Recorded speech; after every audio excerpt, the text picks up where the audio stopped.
It was a legal defense that ignited a national debate. Affluenza. Affluenza. Affluenza. Ethan Couch, the so-called affluenza teen, avoiding prison time with a defense that argued he was too rich to know right from wrong. 5 years ago, the Texas teen, after a night of drinking, crashed his souped-up pickup truck into a crowd of people, killing 4. Couch pleaded guilty to manslaughter and was sentenced to 10 years probation.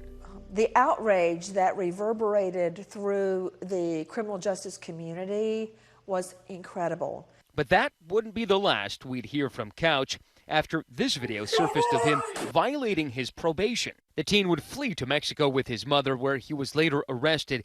He was extradited back to Texas and sentenced to 720 days behind bars. The outrage was initially directed towards the judge. But then, when he fled to Mexico with his mother, there was a lot more outrage to go around. This week, Ethan Couch, just days shy of his 21st birthday, is a free man. Back under the glare of the media spotlight, not making any statements as he made his way to the back of a Tesla. While the debate over Couch's case continues to swirl around him, little has been heard from the man at the center of that whirlwind. Tim Williams is one of the few people who have spoken to Ethan while in jail. Yeah, at our first meeting, I said, you know, really, Ethan, you've got to understand that, you know, my connection to the whole event is that, you know, Brian and I grew up together. Brian was my best friend. Williams' best friend, Brian, was Brian Jennings, one of the victims killed by Couch. But I just said, this is what has occurred. I'm sure you have some things that you might want to discuss on your side. So let's try to begin a discussion. A minister, Williams says it was his faith that helped him forgive Couch and in turn reach out to him. When I first met with him, there was no real indication that he owned what he had done. He had just been caught. And I've found that over the years, a lot of people won't own what they did until they get caught. And I shared with him, I said, look, you know, you've got some hope, whether you know it or not, because you didn't take the I'm not guilty route. Williams says he visited Couch almost weekly over the course of the past 2 years. Their last meeting, he says, the day before Ethan Couch was released. When I've asked him about, are you remorseful, he has gotten a little bit upset with it because he is remorseful. And so we've talked that through, and I've said, well, why are you upset, you know? And he said, because I'm remorseful. I don't know how to tell everybody this. It all started on the night of June 15th, 2013. Couch's blood alcohol level was 3 times the legal limit when he got behind the wheel of his father's pickup truck after a night of partying. Gunning it to 70 miles an hour, he lost control of the vehicle and swerved into a ditch, plowing into a group of people there. Bodies scattered hundreds of feet.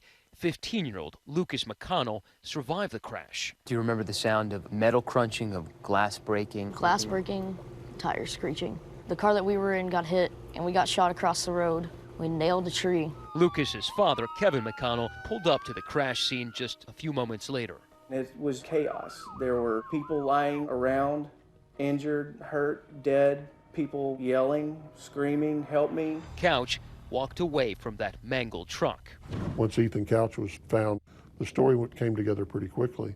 Not only was he drunk, but there were traces of THC, Valium, and some other drugs. Right, which, according to our toxicologists, were bad enough on their own, but you combine those with alcohol, just a recipe for disaster.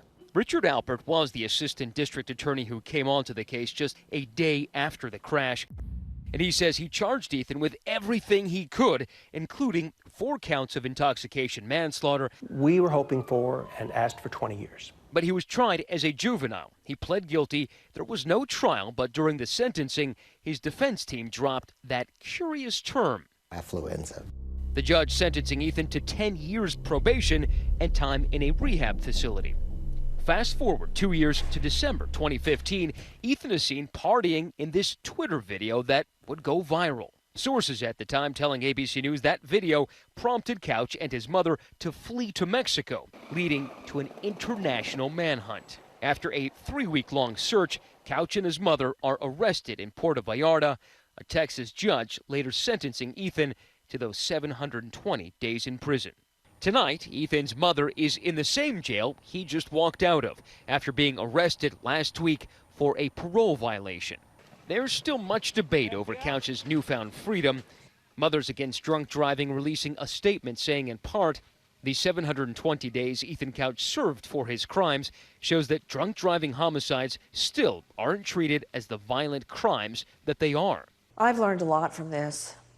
I've learned that my idea of what the justice system is not realistic. Victims don't always matter, and sometimes money speaks louder than the truth. As for Ethan, he may be free, but will still be shackled by the reminders of his past. He's under really severe restrictions now as conditions of his parole. He can't drink, drugs, restrictions on when he can leave the house, if he can drive. If he violates any of those, now that he's an adult, he could end up with 40 years behind bars. In a statement to ABC News, Couch's attorneys say, from the beginning, Ethan has admitted his conduct, accepted responsibility for his actions, and felt true remorse for the terrible consequences of those actions. They went on to say, now, nearly 5 years after this horrific event, Ethan does not wish to draw attention to himself and requests privacy so he may focus on successfully completing his community supervision and going forward as a law-abiding citizen. Tim Williams says he plans to continue his relationship with Couch. Well, I think he's matured. I think that he is able to own and express things much better. Most of the time, an apology is very healing to victims. And so I've discussed that with him, and I think that for at least quite some time, he's been ready to do that. And so I'm not sure why he's not doing it yet. For Nightline, I'm Matt Gutman in Los Angeles.